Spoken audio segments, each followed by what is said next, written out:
तो हाय बच्चों, कैसे हैं। आशा कर रहा हूँ आप लोग अच्छे होंगे, अच्छे से पढ़ाई कर रहे होंगे। मैं आप लोगों के लिए कक्षा 12 का सूत्र लेकर आया हूँ। तो मेरी वीडियो पसंद आए तो लाइक और शेयर जरूर कीजिए। जैसा कि आपका ये पार्ट दूसरा है, इससे पहले वाला सूत्र आप पार्ट 1 में खोजेंगे तो आपको मिल जाएगा।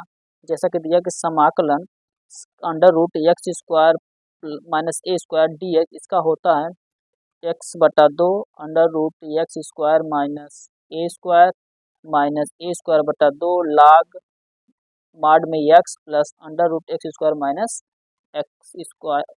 ए स्क्वायर प्लस सी। तो इसी पर दूसरा सूत्र होगा समाकलन under root x square plus a square d x x/2 under root x square plus a square बटा 2 log x plus under root x square plus a square plus c. तो इसी पर 28 नंबर सूत्र होगा समाकलन a square minus x square d x, इसका समाकलन हो जाएगा x/2 अंडर रूट एक square minus x square plus a square बटा 2 साइन इनवर्स एक्स बटा ए प्लस सी। इसी प्रकार का हमारा 29 नंबर सूत्र हो जाएगा गुणा वाला। यदि गुणा वाला फार्मूला मिलेगा, दो पद मिलेंगे तो मान लो प्रथम पद और द्वितीय पद डी, इसका क्या होगा प्रथम पद द्वितीय का समाकलन डी एक्स माइनस समाकलन डी बटा डी एक्स प्रथम पद इंटू समाकलन द्वितीय पद। ठीक है बच्चों। और अगला सूत्र होगा 30 नंबर सूत्र होगा समाकलन ई की पावर एक्स बड़े कोष्ठक में f x plus f dash x बराबर हो जाता है ई की power x f x plus c. अब हम चलेंगे आंशिक भिन्नों के द्वारा समाकलन। ठीक बच्चों। अब इसमें बहुत ही इंपॉर्टेंट, हर बार सवाल दिया था पेपर में। जैसा कि सवाल सूत्र दिया है एफ एक्स बटा एक्स प्लस ए अगले कोष्ठक में एक्स प्लस बी अगले कोष्ठक में एक्स प्लस सी। इसका हो जाएगा सूत्र ए बटा एक्स प्लस ए प्लस बी बटा एक्स प्लस बी प्लस सी बटा एक्स प्लस सी। तो दूसरा सूत्र आएंगे सूत्र एक्स बटा एक्स प्लस ए का होल स्क्वायर अगले क्वेश्चन में एक्स प्लस बी बराबर हो जाएगा ए बटा एक्स प्लस ए प्लस बी बटा एक्स प्लस 2 का होल स्क्वायर प्लस सी बटा एक्स प्लस बी। ठीक दोस्तों। तो आगे देखते हैं। अगला तीसरा सूत्र होगा एफ एक्स बराबर बट्टा हो जाएगा एक्स स्क्वायर प्लस ए अगले क्वेश्चन में एक्स प्लस बी बराबर ए एक्स प्लस बी और एक बटा एक्स स्क्वायर प्लस ए प्लस सी बटा एक्स प्लस बी। ठीक है बच्चों। ऐसा ही सूत्र आगे देखिए आप लोग। अगला पद होगा आपके सूत्र के लिए। तो चलते हैं अगले सूत्र के लिए। तो हमारा सूत्र होगा प्रश्नावली 8 का। ठीक बच्चों। समाकलन के अनुप्रयोग का। इसमें दो ही सूत्र हैं, सबसे इंपॉर्टेंट है, हर बार 5 नंबर का क्वेश्चन आपके पेपर में पूछेगा। यदि हमें एक्स अक्ष पर ज्ञात करना रहेगा क्षेत्रफल एक्स अक्ष से समाकलन, तो क्षेत्रफल का सूत्र होगा समाकलन ए से बी तक d y by d x. इस ये हो जाएगा क्षेत्रफल क्या हो जाएगा ए। अगर वाई अक्ष पे ज्ञात करना रहेगा तो समाकलन lower limit a upper limit b x d y. इसी प्रकार प्रश्नावली 9 का अवकल समीकरण। ठीक बच्चों। इसका होता है समघाती अवकल समीकरण का हल ज्ञात करने के लिए। एकदम 5 नंबर का आता है हर साल पेपर में। तो जैसा कि दिया कि फलन एफ एक्स वाई n घात समघाती फलन कहलाता है यदि एफ कोष्ठक में lambda x comma lambda Y बराबर लैम्डा का पावर n एफ एक्स ये होता है। ठीक बच्चों। रैखिक अवकल समीकरण इसमें दिया है d y by d x plus p y बराबर क्यू। समीकरण नंबर 1 होगा दी गई समीकरण को समीकरण 1 के रूप में बदलने के लिए पी और क्यू का मान निकाल लेते हैं। इसके बाद हम लोग निकालते हैं आई एफ बराबर मान ई की पावर पी डी एक्स। समीकरण 1 का हल करने के लिए क्या लगाएंगे वाई इंटू आई एफ बराबर Q into I F D x. इस प्रकार का सूत्र आप लोगों को मिलेगा। तो आगे का सूत्र देखेंगे। इसी क्रम का दूसरा सूत्र आ जाएगा आप लोगों के लिए। ठीक बच्चों। तो आ जाएगा यहाँ पे d y by d x p x बराबर क्यू।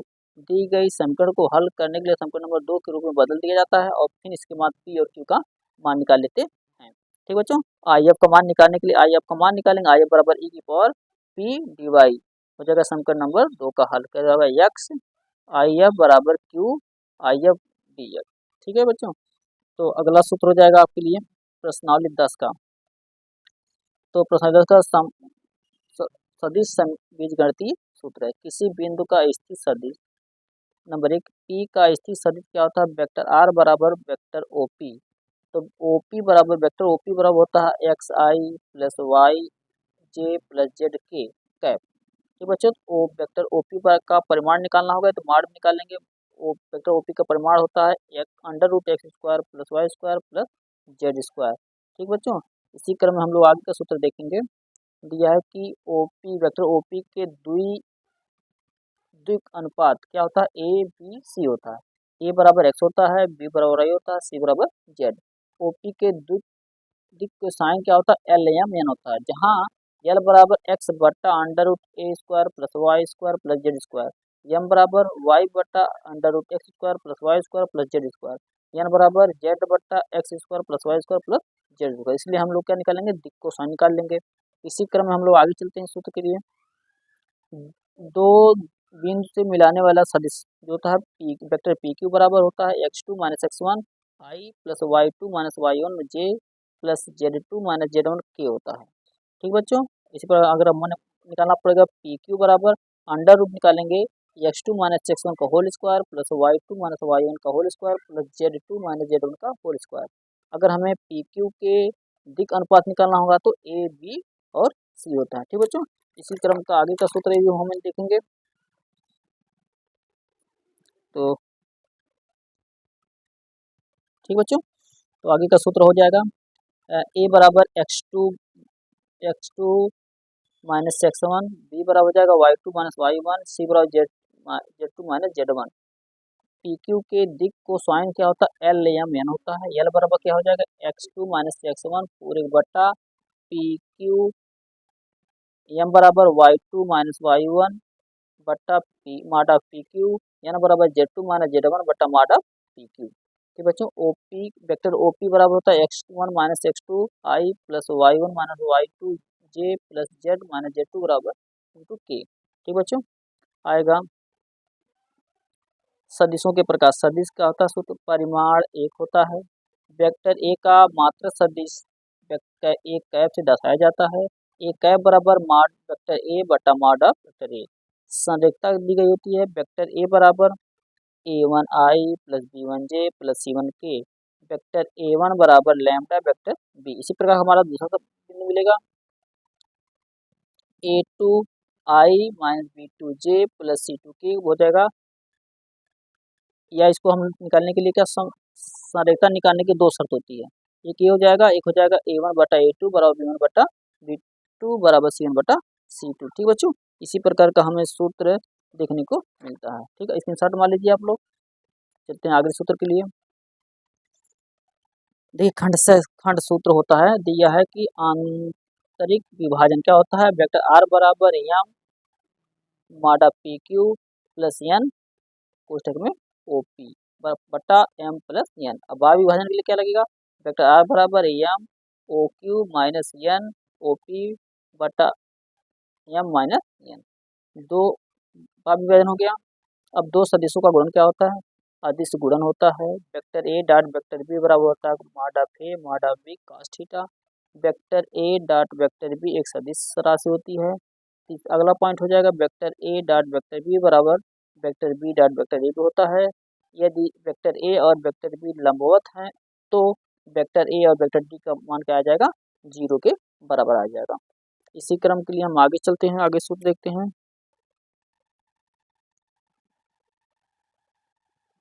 ठीक बच्चों, दिया है वेक्टर ए माडा वेक्टर ए बराबर vector a dot vector b. ठीक बच्चों, अब दिया दो सदिशों के बीच का कोण यदि हमको याद करना होगा तो कास्ट थीटा बराबर होता है vector a dot vector b बटा mod of a mod of b. जहाँ अब अगला होगा वेक्टर ए पर वेक्टर बी के प्रक्षेप निकालना यदि होगा तो हमें निकालना पड़ेगा vector a dot vector b बटा वेक्टर मॉड ऑफ ए हो जाएगा vector a dot vector b. आ जाएगा अगला सदिश गुणन क्या होता है, vector a cross vector b बराबर होता है mod of vector a mod of vector b sine theta. ठीक बच्चों, क्रॉस निकालने क्या करेंगे, vector a cross vector b, vector a तथा वेक्टर बी दोनों के लंबवत सदिश है। मतलब vector a cross vector B लंब होता है वेक्टर ए पर तथा वेक्टर बी ए क्रॉस वेक्टर बी लंब होगा वेक्टर बी पर। यदि वेक्टर ए तथा वेक्टर बी संरेख हैं तो vector a cross vector b बराबर जीरो आ जाएगा। ठीक है बच्चों, तो इसी प्रकार का आगे का सूत्र देख लेंगे। ठीक है बच्चों, तो vector a cross vector b बराबर जीरो होता है, vector b cross vector b के बाद सेम का जीरो होता है। दो सदिश के कोण ज्ञात करना होगा यदि, तो साइन थीटा बराबर होता है vector a cross vector b बट्टा माडा वेक्टर ए माडा वेक्टर बी। त्रिभुज का क्षेत्रफल होता है 1/2 माडा vector a cross vector b. अगला आ गया पाठ 11 का, प्रश्नावली 11 का त्रिविमीय ज्यामिति जो होता है उसमें दिया सूत्र, दो बिंदुओं को मिलाने वाले रेखा के दिक् कोसाइन और दिक् को अनुपात यदि ज्ञात करना होगा तो रेखा PQ के दिक् अनुपात निकालेंगे, तो ए बराबर होता है दिक् अनुपात x2 minus x1 y2 minus y1 z2 minus z1। ठीक बच्चों, तो आगे देखते हैं, रेखा PQ के दिक् कोसाइन यदि निकालना होगा तो L बराबर होगा a बटा माडा a under root A1 a square b square c square होगा, m बराबर होता है b बटा under root a square plus b square plus c square, n बराबर होता है कि c बटा a square plus b square plus c square. एक सूत्र होता है l square plus m square plus n square बराबर 1। रेखा का समीकरण निकालना होगा तो किसी दिए गए बिंदु ए से जाने वाली तथा दिए गए सदिश वेक्टर बी के समांतर रेखा का समीकरण निकालना होगा, तो वेक्टर ए बराबर vector a plus lambda vector b. यदि हमें कार्तीय रूप का समीकरण निकालना होगा तो कार्तीय रूप का समीकरण निकालेंगे, तो कार्तीय समीकरण होता है x माइनस x1 बट्टा ए बराबर y माइनस y1 बट्टा बी z माइनस z1 बट्टा सी।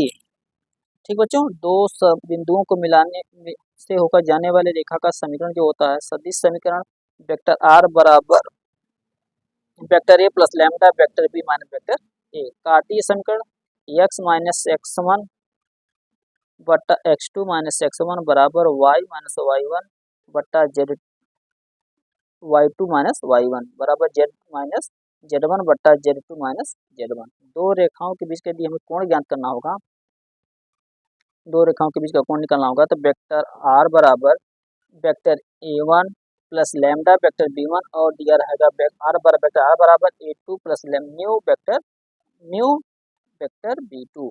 तो कास्ट बराबर होगा vector a dot vector b माडा वेक्टर बट्टा माडा वेक्टर b माडा वेक्टर b2। ठीक बच्चों, यदि हमें समांतर निकालना होगा, समांतर रेखा की शर्त से निकालना होगा तो वेक्टर b1 बराबर लैम्डा वेक्टर b2 रहेगा। यदि समांतर निकालना होगा तो a1 बटा a2 बराबर b1 बटा b2 बराबर c1 बटा c2। लंबवत रेखा की शर्त जो होती है vector b1 dot vector b2 बराबर 0 या वेक्टर a1 प्लस a2 बराबर b1 plus a1 a2 plus बराबर b1 plus b1 b2 plus c1 c2 बराबर 0। दो विषम तलीय रेखाओं के बीच की दूरी यदि ज्ञात करना होगा तो दूरी बड़ा सूत्र है कोष्टक में b1 cross b2 dot a2 minus a1 पूरे बट्टा b1 क्रॉस b2। ठीक बच्चों, आप मेरी वीडियो के साथ लगे रहेंगे, आपको सभी सवाल हल किए जाएंगे, तो आप एक एक करके स्क्रीनशॉट ले लीजिए। आपका सूत्र का आप स्क्रीनशॉट लीजिए सब सूत्र का। ठीक है, आप लोग लाइक किए, आप लोगों को बहुत बहुत धन्यवाद।